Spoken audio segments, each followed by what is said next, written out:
Below is a single-scene story, fully expanded in well over 1,500 words, written in a cinematic, emotional style. The entire story takes place in one continuous moment, no scene breaks, no dialogue formatting, just one powerful unfolding scene. The denial did not arrive loudly. It came quietly, in the way humiliation often does, wrapped in politeness, disguised as procedure, delivered with a smile that never reached the eyes. The airport gate was alive with motion, a river of rolling luggage and impatient footsteps, yet in that moment everything seemed to slow as the boarding agent's hand hovered over the scanner and then stopped. The woman standing before the counter had already extended her boarding pass, her posture calm, her expression composed, the kind of stillness that comes from years of learning not to react too quickly. She wore a tailored navy coat, simple gold earrings, and carried herself with a confidence that did not seek attention. First-class boarding had just been announced, and she had stepped forward with the rest of the small group, blending in without effort. But something in the agent's eyes shifted the instant the name appeared on the screen. There was a pause, too long to be accidental. The agent's fingers tapped the keyboard once, twice, then stopped again. Around them, passengers continued moving, boarding passes beeping cheerfully as others were waved through. The woman waited, patient, accustomed to delays, accustomed to systems that moved slowly when they wanted to. The agent finally looked up, her smile tightened, and she gestured slightly to the side, indicating that the woman should wait. No explanation was offered, no apology, just a subtle redirection, as if this were the most natural thing in the world. Minutes passed. The first-class line thinned. A man in a wrinkled blazer was waved through without hesitation.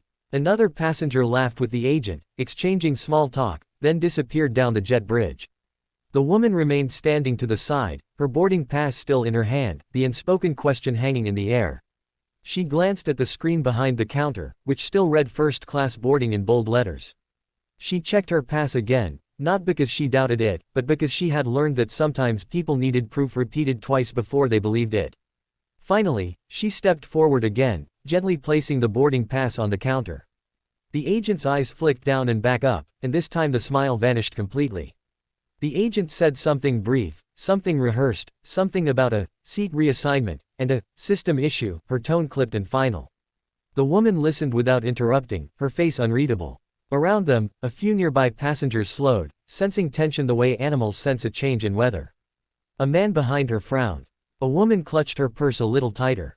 The agent slid the boarding pass back across the counter, not meeting the woman's eyes. The implication was clear: step aside, you do not belong here. The woman did not raise her voice. She did not argue. She simply stood there, absorbing the weight of the moment, the familiar sting of being quietly told no, of being reminded that credentials and tickets and achievements sometimes mattered less than perception. She could feel the heat rising in her chest, not anger exactly, but something heavier, the exhaustion of having seen this before. She stepped aside once more, this time fully out of the boarding lane, and watched as the final first-class passengers were waved through. The gate area grew quieter as the general boarding groups were announced. People glanced at her, some with curiosity, some with discomfort, some with indifference. She felt invisible and hyper-visible all at once, standing there with a first-class ticket that suddenly seemed theoretical. What no one around her knew, what the agent certainly did not know, was that this woman had spent her life mastering moments like this.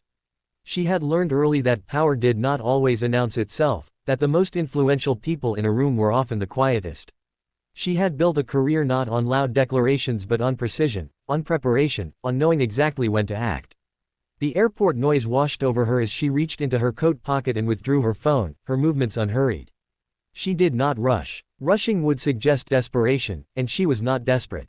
She scrolled calmly, thumb moving with practiced ease, and selected a contact saved simply under a first name. The phone rang once, then twice, then connected. She did not step away. She did not lower her voice. She spoke softly, efficiently, relaying facts without embellishment: the flight number, the gate, the boarding issue. Her expression remained composed, but her eyes were sharp now, focused. Whatever was being said on the other end caused her to nod once, slowly, as if confirming something she already knew. As she ended the call, the agent glanced up briefly, irritation flickering across her face at the sight of the woman still standing there. The general boarding announcement echoed overhead. A line began to form again, longer this time, messier. The woman remained exactly where she was, just to the side of the counter, neither obstructing nor retreating. She was waiting. The change came subtly at first. A supervisor approached the gate, her stride brisk, her expression serious. She leaned in toward the agent, speaking quietly but firmly, her eyes flicking between the screen and the woman standing nearby.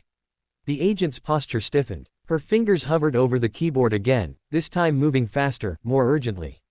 The supervisor straightened and turned fully toward the woman, her face now carefully neutral, professional. The surrounding passengers sensed a shift. Conversations paused. A few people leaned slightly closer, pretending to adjust bags or check phones while listening. The woman met the supervisor's gaze evenly, offering no smile, no challenge, just presence.